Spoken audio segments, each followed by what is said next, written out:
today's video, I'm going to roll on this D20 chart and then paint the creatures, of course, re-rolling doubles. The first one I rolled here is the giant spider. These are all going to be artworks in my upcoming Great Tree book, which still needs a finalized name. This first painting I decided to do traditionally in gouache. I'm using different toys and miniatures of spiders to help me, as well as off-screen reference of different spiders. And I'm just going to first work on the sketch. With my new Faber-Castell dust-free eraser, I can more easily erase all sorts of colored pencils. This is a watercolor pencil, also by Faber-Castell, and I find that this eraser can actually erase it as if it was very erasable. I've also found I can erase all kinds of colored pencils with it, so now I feel more free to draw with any type of colored pencil I want. As I'm working in gouache, these original lines should melt away because it's a water-soluble pencil. I'm not copying this spider exactly. I'm looking at several references and my own memory of how arachnids and spiders work. I'm trying to create a fantasy spider here, not draw an exact real-world species. This illustration is intended for a huge size 5e stat block for a spider that I created for my upcoming 5e compatible book. And I'm trying to make sure it represents the stat block correctly, rather than focusing on it being an exact perfect representation of a spider. Here we'll switch to me bringing out my gouache paints and getting started on putting the first layer down. I'm thinking about the colors as I go and planning it out in layers. In general, I'm not going to do too many layers because gouache is reactivatable and things can blend out. But I've gotten quite good with gouache, and I know how to take a light hand and do layers on top very easily.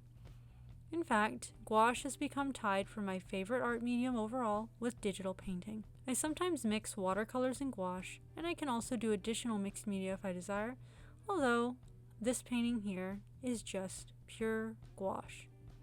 I use toned paper as a background to not only unify the entire piece, but help bring the underlying color through some of the layers on top. If I work with opaque colors thickly, you can't really see the color underneath. And I can also underlayer a more of a whitish or bright tone to affect the colors on top separate from the background. In this case though, I kinda did want that greenish color to shine through because a huge spider like this is meant to be a creepy enemy, so I do want the colors to read as frightening and creepy, which is why I picked this greenish, yellowy, beigey kind of paper. Because it's off-putting. It looks sickly. This was intentional in order to convey the fearfulness of the spider. Not that a lot of people need additional help with fearing spiders, but I wanted to make sure the illustration captured the monstrous aspects of this spider, which is supposed to be very large, around the size of an elephant. I also decided to have the fangs in the most outwards attack position and have 2 bright green drops of venom. This illustration is going to be basically cut out digitally so that you can't see the rest of the background color around it, so it'll be just a freestanding spider, more on a white background in the book itself. I actually have several types of spiders. A few different magical spiders and spider-like part spider creatures are included. Though this artwork is more for just the huge size spider, I'm also going to have a small size one in the book as well. In real life, all spiders are active, dangerous predators. They are active hunters in general, and they tend to have venom. Although most real spiders can't actually kill humans, there are some that are quite deadly. I ensured the stat blocks I did for the huge and small spiders, as well as the ones for the other varieties of arachnids I've included in the Great Tree book, are the kind of stat blocks that I feel really suit what the creatures are, represent them well, and are actually playable. In fact, I use these stat blocks myself in my own games.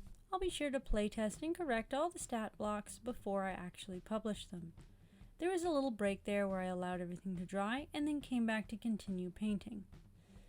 I'm still referring to my 3-dimensional toy reference as well as various pictures of spiders off screen and making sure to work things out so it works for the purposes I'm doing this for. All these breaks here are just waiting for things to dry often, and now I'm going back in and adding some of the final, more precise details.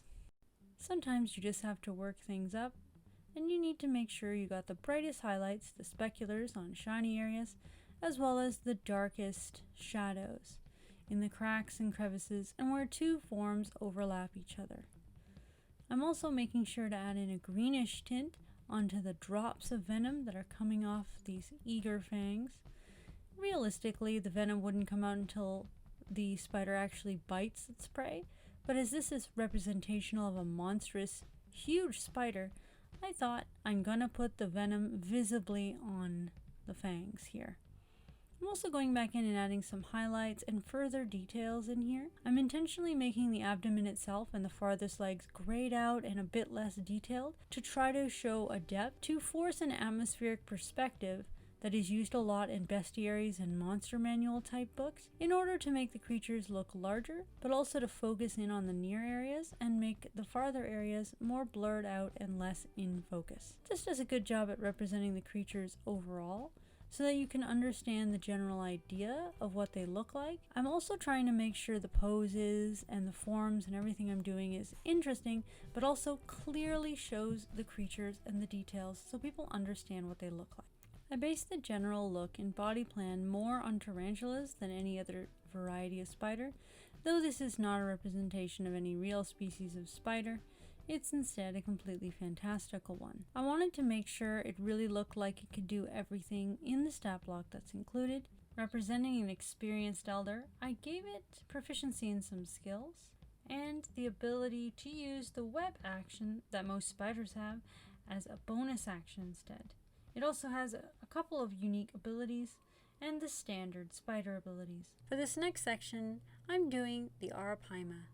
I decided to include two versions of the Arapaima in my book, a regular, which I decided should be considered large size, and a giant Arapaima, which I believe should be a huge size variant. On Earth, they are native to the Amazon River and the Essequibo basins in South America, so when placing them into a fantasy world, use similar large sediment-heavy freshwater areas likely to be the logical best fit for them.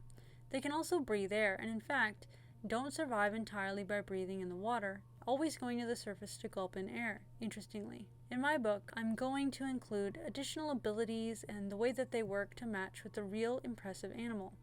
There are actually several subspecies that have recently been recognized rather than grouping it all as one species, but the scientific understanding is still unclear.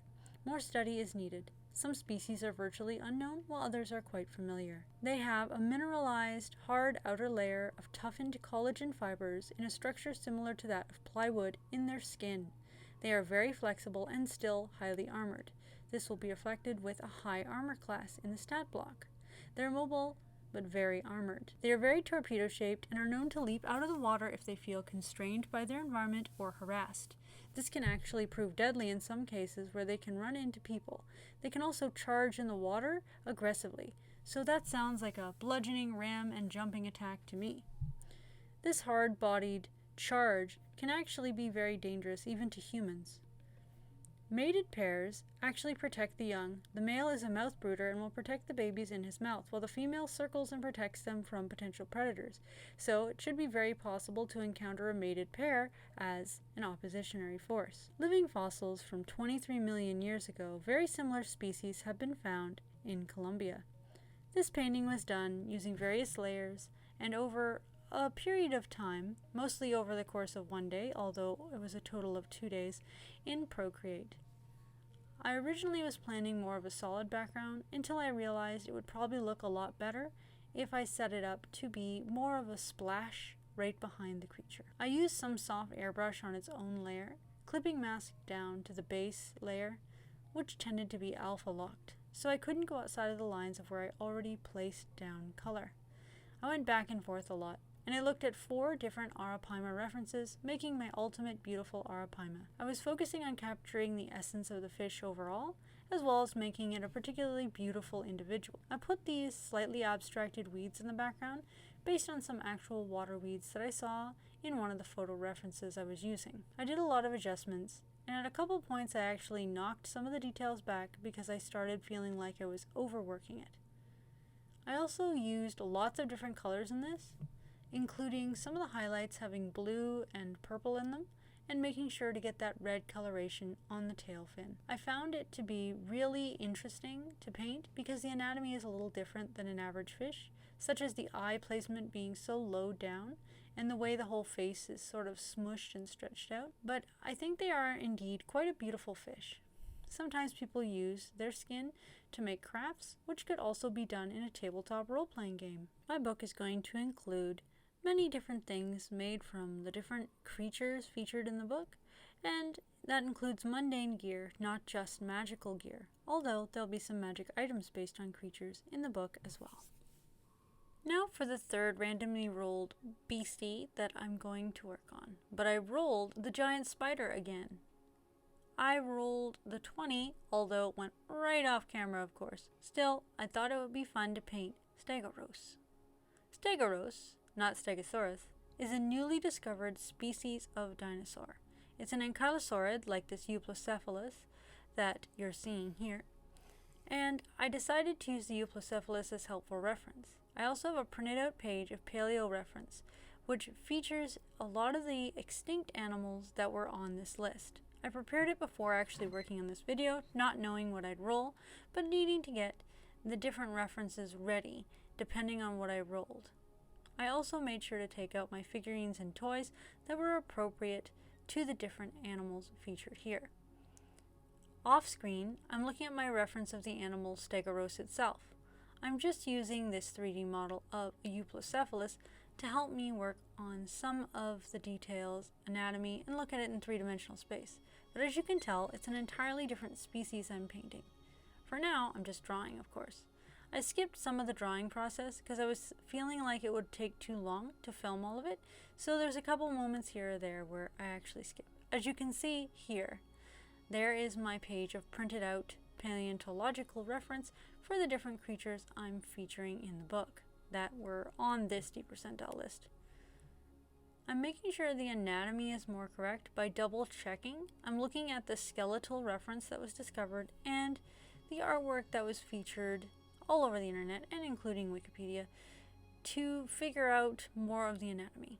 Now I'm focusing on getting the essence of the creature as a monster that will be fought in a Dungeons and Dragons type game, more than getting it 100% scientifically accurate to the recently discovered fossil. So if there is a little bit of anatomical error, I do apologize, but the focus here isn't on being the most accurate scientific illustration of a Stegosaurus, but being something that communicates well a dangerous threat you can fight. An anatomical error I know I made is by making the tail a bit too long.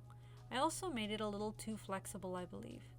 This was more to be artistically representative of its dangerous tail blade weapon than quite literal to the paleontology. I compromised a bit on the accuracy in order to use it for a fantasy setting. This is a fantastical version based on the real animal that was recently discovered and not meant to be, as I said multiple times, the most accurate paleo art ever created. Stegosaurus was a recently discovered dinosaur. Its name means roofed tail, and it's an ankylosaurid dinosaur. It was discovered in a formation, Dorotea Formation, in Chile, and comes from late Cretaceous strata.